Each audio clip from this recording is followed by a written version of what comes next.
Kids who played here grew up with cancer. Beneath their playground lay 21,000 tons of buried poison. The company warned them. They built anyway. This is Love Canal. 1920s, Niagara Falls, New York. The boom of the chemical age. Tankers rumbled through the mist at night, engines echoing off the gorge. Workers from Hooker Chemical unloaded steel drums, stacking them 10 deep in trenches carved into frozen earth. Steam hissed when rain hit the hot metal. The air stung with chlorine and burnt plastic. To them, it wasn't evil. It was efficiency. Each barrel held the leftovers of an empire: benzene, lindane, dioxin. Dioxin alone, a poison so potent that a single teaspoon could poison an entire city's water supply. Imagine filling an Olympic pool with bleach, battery acid, and Agent Orange concentrate. They buried the equivalent beneath what would become a neighborhood. They dumped thousands of gallons, sealing them under clay and concrete. The earth would keep their secret forever, or so they thought. By the 1950s, the pit was full, 21,000 tons of poison sealed beneath a thin crust of dirt. Hooker Chemical closed the site, posted warning signs, and moved on to the next contract. Then the city came knocking. They needed land for a new school. Hooker refused. The company's lawyers drafted a deed that screamed liability, paragraphs of legal warning in capital letters. Finally, in 1953, they sold the property for $1. Not profit, protection. The city signed anyway. Within months, the bulldozers arrived. They tore through the sealed cap. Asphalt replaced clay. Pipes sliced through barrels. By 1955, the dump was a memory. A neighborhood rose. Neat lawns, white fences, streets like 99th and Colden Boulevard. The new school, 99th Street Elementary, opened that fall. Children would soon ride their bikes over a buried warning label. The contract said it all. They signed anyway.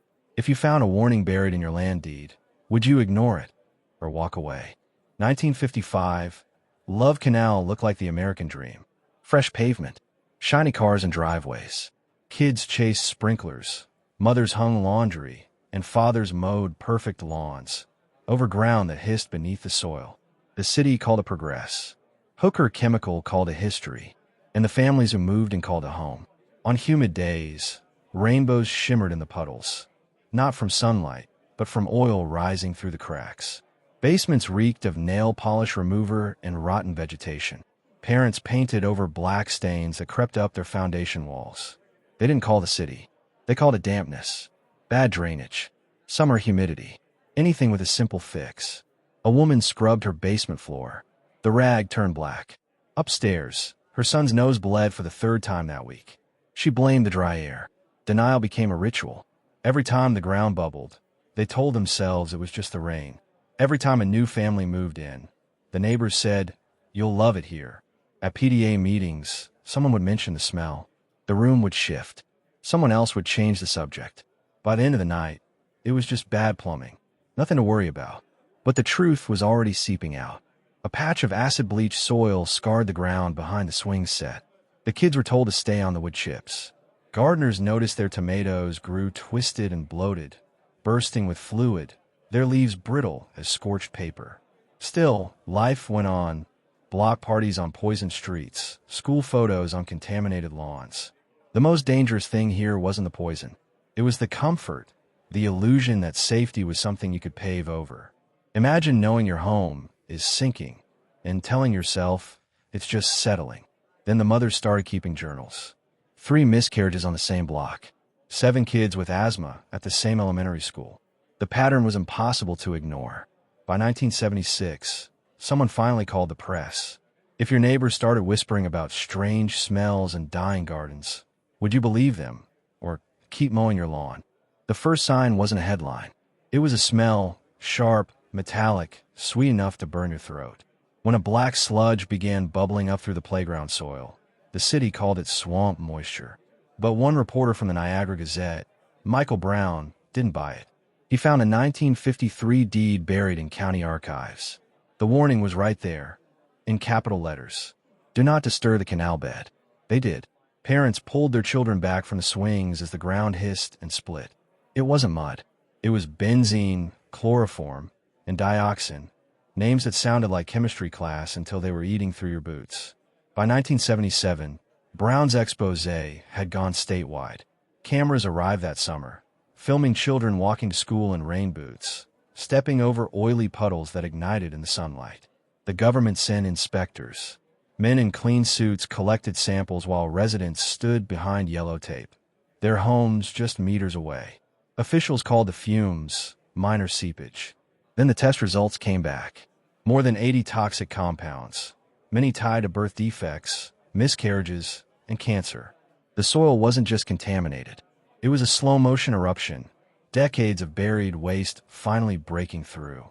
Mothers started meeting in basements, comparing notes. They weren't scientists, but they could count miscarriages. They weren't lawyers, but they could read warning labels. The data was undeniable. The government's response was not. Residents blocked school buses, held jars of black water up to the cameras, and turned every press conference into a confrontation. Reporters called Love Canal America's chemical time bomb. One headline asked, "Is your neighborhood next?" By August 1978, 2 years after the first sludge appeared, the state finally announced a partial solution. Only pregnant women and children under 2 would be moved, 239 families. For the other 900, officials said the risk was acceptable. That was the moment Love Canal realized science wasn't enough. They would need something louder. Would you wait for the government to act, or take matters into your own hands? By 1980, 18 months had passed since the partial evacuation. The 239 families who qualified were gone. The remaining 900 were still there, trapped in what reporters now call the containment zone. Grass dyed in perfect rectangles where barrels lay beneath. Children counted the testing trucks like it was a game. They'd been promised safety, but the air still burned their throats. Every week brought another press conference, another promise. And then nothing. Lois Gibbs had a son with epilepsy and asthma. She wasn't a scientist or a lawyer, just a housewife on 99th Street. When officials told her family they didn't qualify to leave, she stopped asking permission. Her living room became a war room. Maps on the walls, phones ringing, jars of tainted soil lined up like evidence. "Don't call us victims," she told the cameras. "We're residents demanding survival." Another EPA team arrived, men in clean suits and cautious smiles. They toured, nodded, took notes, and left. One of them told a mother, "There's no proof your child's illness is from the canal." That was the breaking point. When the officials returned for yet another status meeting, the door clicked shut behind them. No shouting, no weapons, just exhausted parents forming a wall. "You're not leaving," Lois said, her voice steady. "Not until Washington moves every family out." Fluorescent lights buzzed. Outside, reporters gathered. Inside, one mother slammed a medical file on the table. "My daughter's kidneys are failing," she said. "Read the report. Then tell us to leave." An official reached for the phone. The line was dead. Hours passed. The room sweltered. Word spread that the FBI was outside. By nightfall, pressure reached the White House. President Carter declared a second federal emergency, this time covering every remaining family. Within weeks, the moving trucks came. Parents packed what they could carry, leaving behind furniture, photo albums, and entire lives. The victory felt less like triumph than surrender. They had saved their lives by losing their homes, their neighborhood, and their trust in the American dream. For the first time, the victims were more terrifying than the poison. If your child's life were on the line, would you wait for justice or create it? When the cameras left, the silence was deafening. Backyards had turned to mudlots. Signs reading "for sale" hung on doors no one would ever open again. The government fenced off the canal, covered it with clay, and declared it remediated, a project that eventually cost $400 million. The EPA divided the neighborhood into zones, habitable and uninhabitable. The safe homes, those farthest from the canal, would eventually be sold again. They renamed the area Black Creek Village. Fresh paint, new street signs, same poison soil. Love Canal became Superfund Site number 1, the law born from panic. By the 1990s, the cleanup was considered complete. In 1997, a young couple bought a house in Black Creek Village for 20% below market value.